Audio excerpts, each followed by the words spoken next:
قرآن مجید میں ہے ان اللہ لا یستحی من الحق، کہ اللہ تعالیٰ حق بات بیان کرنے سے حیا نہیں کرتے۔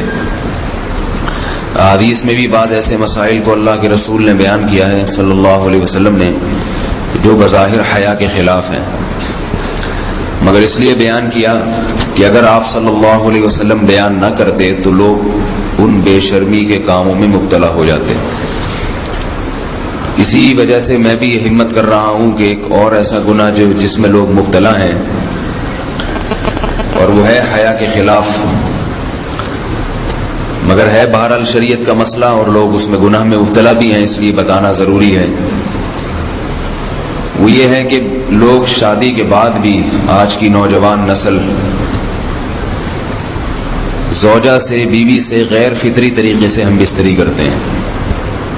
انٹرنیٹ پہ بےہودہ فلمیں دیکھتے ہیں، تو جو چیز انگریزوں کی دیکھ رہے ہیں کہ ان کے کلچر آہستہ آہستہ میڈیا کے ذریعے ہمارے معاشرے میں بھی آ رہا ہے۔ اللہ کے رسول صلی اللہ علیہ وسلم نے لعنت فرمائی ہے، ایک روایت میں ہے کہ اللہ اس کی طرف دیکھے گا نہیں کہ جو اپنی زوجہ سے پچھلے راستے سے ہم بستری کرے گا۔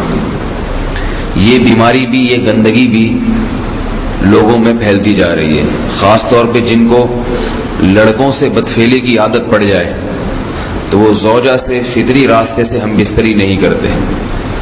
اللہ نے فرمایا کہ نساؤکم حرث لکم، یہ تمہاری زوجات ہیں، بیویاں ہیں، یہ نسل بڑھانے کے لیے ہیں۔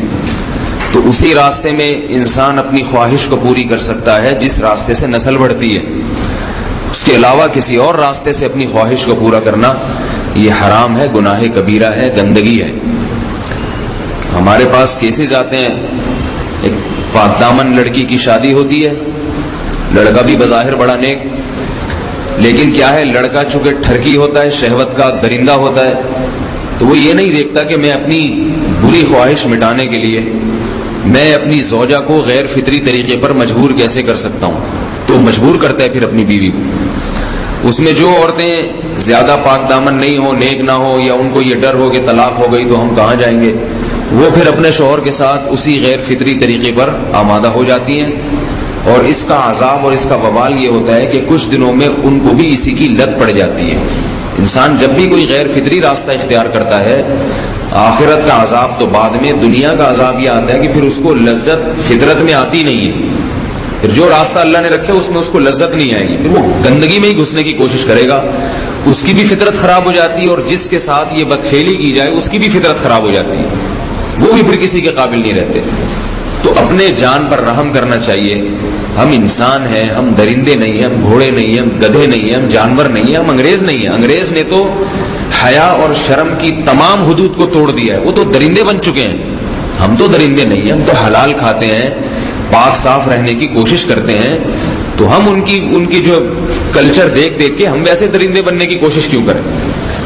تو یہ بہت بڑا وبال ہے، بہت بڑی برائی ہے جو ہمارے معاشرے میں آہستہ آہستہ جڑ پکڑتی جا رہی ہے، اور اس سے بیماریاں بھی پھیلتی ہیں۔ غیر فطری طریقہ ہے، بیماریاں بھی پھیلتی ہیں۔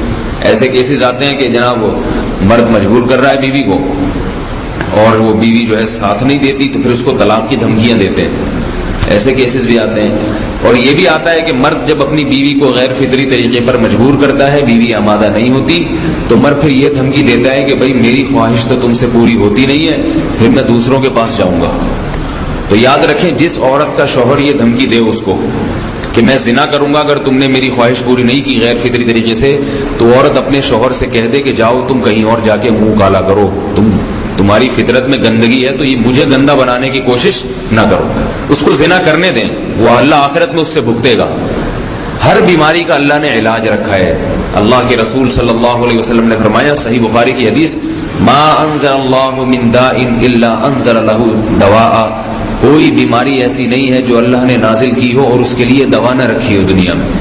تو اگر کسی کو ایسی لت پڑ گئی ہے غیر فطری کام کی، تو اس کو چاہیے کہ وہ اپنا علاج کرائے، ڈاکٹر سے بھی رابطہ کرے، اور سب سے بڑا علاج یہ ہے کہ کچھ وقت صبر کرے گا، چھوڑ دے گا کچھ عرصے کے لیے، تو خود بخود آہستہ آہستہ صحیح ہو جائے گا۔ ایک آدمی شراب کا عادی ہے، ایک علاج تو یہ کہ ڈاکٹروں سے رابطہ کرے، اور بہتر علاج کے چھوڑ دے. کتنے دن تڑپے گا؟ 1 دن 2 دن 3 دن 4 دن 1 ہفتہ 2 ہفتہ، بہت زیادہ سال ہو جائے گا نا، اس کے بعد خود بہت ٹھیک ہو جائے گا.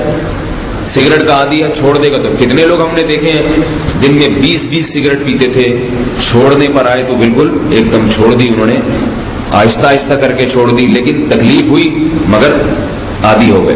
تو اب کسی کو یہ لت پڑ گئی ہے غلط کام کی، برائی کی، تو اس کا بہترین علاج یہ ہے کہ وہ اپنے آپ کو بدلنے کی کوشش کرے، ماحول بدلے، اور کچھ وقت صبر کرے گا تو اللہ اس سے یہ عادت چھڑا دے. نہیں کی، صبر نہیں کیا اس نے، پھر اسی گندگی میں موت واقع ہوگی، پھر آخرت کا عذاب بہت سخت. نسلیں برباد ہو جاتی ہیں اس عمل سے انسان کی. تو بات حیا کے خلاف ہے، مگر یہ کہ ایک بزرگ تھے وہ بات فرما رہے تھے، تو کسی نے پوچھا کہ حضرت آپ حیا کے خلاف بات کرتے ہیں، تو انہوں نے فرمایا تم بے حیائی کے کام نہیں چھوڑتے، ہم اس چھڑوانے کے لیے بات کریں تو ہم برے ہیں، اور تم کام کرو تو بھی برے نہیں. برائی کا کام کرنے میں برا نہیں بنتا، اور برائی کے خلاف بولنے والا برا بن جاتا ہے کہ دیکھو یہ کیسی باتیں کر رہے ہیں. تو بھائی باتیں ہیں اس لیے ہیں کہ یہ معاشرے میں یہ برائی پھیلتی چلی جا رہی ہے، اور یہ ہماری اپنا کلچر نہیں ہے، یہ امپورٹ ہو رہا ہے باہر سے، یہ امپورٹ ہو رہا ہے، یہ وہاں میڈیا کے ذریعے آ رہا ہے. تو وہ چیزیں دیکھا نہ کریں اور ان لوگوں سے دور رہا کریں. ہمیں تو دین کا داعی ہو کے ان کو ہدایت پر لانا تھا، بجائے ہم ہدایت پہ چل کے دوسروں کو چلانے والے بن کے ان کے راستے پہ ہم نے چلنا شروع کر دیا. اللہ تعالیٰ ہمیں اب دیکھیں ان کے ہاں ایڈز کا مرض پھیل گیا ہے. آپ بتائیے یہ ایڈز کا مرض ہمارا ہے کیا؟ یہ بیماری ہماری ہے یا ان کی ہے؟ ہمارے یہاں بیماریاں ہیں، کھانسی ہے، نزلہ ہے، ٹھیک ہے نا، بلڈ پریشر ہے، شوگر ہے، یہ بیماریاں ہماری ہیں. کوئی اللہ کا شکر ہے گندی بیماری ہمارے ہاں نہیں ہے. جتنی گندگیاں ہیں وہاں سے آ رہی ہیں. ایڈز کا مرض وہاں سے امپورٹ ہوا ہے. وہ ایڈز کا مرض اسی بدفعلی کی وجہ سے پیدا ہوتا ہے، اسی سے جراثیم پیدا ہوتے ہیں، اور اتنا خطرناک مرض کہ ایسے متعدی ایسے پھیلتا ہی. افغانستان میں ایڈز کا ریشو 0 تھا، 0. وہ جانتے نہیں تھے کہ ایڈز کا مرض ہوتا کیا ہے. جب سے امریکن آرمی، برطانیہ آرمی افغانستان میں آئی ہے، فوجی آئے ہیں، افغانوں میں ایڈز کا مرض پھیل گیا ہے. انہوں نے وہاں بدفعلیاں شروع کر دی ہیں. تو وہ تو حالانکہ ان کے لیے زنا کتنا سستا ہے، کتنا سستا ہے نا ان کے لیے زنا، پھر بھی وہ لڑکوں کی طرف مائل ہوتے ہیں. تو اتنی گندگی، ایسا گندا جب انسان بن جائے پھر اللہ اس کے وجود کو برقرار نہیں رکھتے، اور رکھتے ہیں تو پھر آخرت میں سزا دینے کے لیے اپنے آپ کو ان گندگیوں سے بچانا چاہیے، حلال پہ اکتفا کرنا چاہیے. اللہ تعالی ہمیں حلال پہ قناعت کی توفیق عطا فرمائے اور پاکیزہ لوگوں میں ہمارا شوق لے تو آپ اس کو دیں، کیونکہ آپ کی بچی وہاں جا کے اتنا اچھا کھائے گی کہ میرے ہاں اتنا اچھا نہیں، میرے ہاں اتنا کھائے گی، وہاں جا کے اس سے ڈبل اچھا کھائے گی. تو انہوں نے کہا ملی نہیں تو نہیں رانا، 2 سال ہو گئے. جو بھی طلاق کا سنتا ہے، بچوں کا سنتا ہے، نکاح کا پیغام نہیں بھیجتا. جو بھیجتے ہیں وہ بڈھے لوگ بھیج رہے ہیں، بڈھے 55 سال 60 سال اس عمر کے رشتے آ رہے ہیں. تو انہوں نے کہا یار ہم کیسے کر سکتے ہیں؟ نہیں تو ظاہر ہے بڑھاپا بھی تو ایک جوان لڑکی کے لیے ایک عیب کی بات ہے نا. تو مجھے کہنے لگے کہ یار نہیں آ رہے. میں نے کہا پھر آپ کی مرضی ہے. کہنے 6 مہینے کا ہمیں سوچنے کے لیے ٹائم دیں آپ.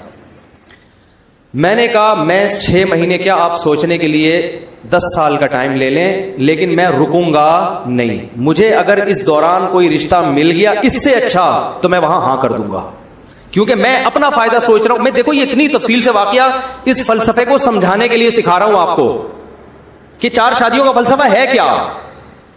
میں نے کہا مجھے اگر اس دوران کوئی اس سے اچھا رشتہ مل گیا تو میں فوراً وہاں ہاں کر دوں گا، پھر تیسری پہ آپ کو پیغام بھیج دوں گا میں، ٹھیک ہے نا. لیکن مجھے اگر مل گیا تو میں وہاں کر لوں گا. میں 6 مہینے تک اپنے آپ کو باؤنڈ نہیں کر سکتا، کیونکہ اس میں رشتے ملتے بہت مشکل سے ہیں. اس وقت میں زیادہ مشہور بھی نہیں تھا نا. میں نے کہا دھکے دے دے کے لوگ نکال دیتے. میں نے لنگڑی عورتوں کو پیغام بھیجا نکاح کا دوسری شادی کے لیے. لنگڑی، ان کے ابا نے ڈانٹ کے بھگایا ہے مجھے. لنگڑی لڑکی، نہ کوئی حسن و جمال، اب تو نہیں پتا نا کس کی بات ہو رہی ہے، پرانا قصہ ہو. لنگڑی لڑکی کے لیے میں نے دوسری شادی کا پیغام بھیجا جو بیساکھیوں سے چلتی تھی بیچاری. میں نے کہا دوسری پہ تو نہ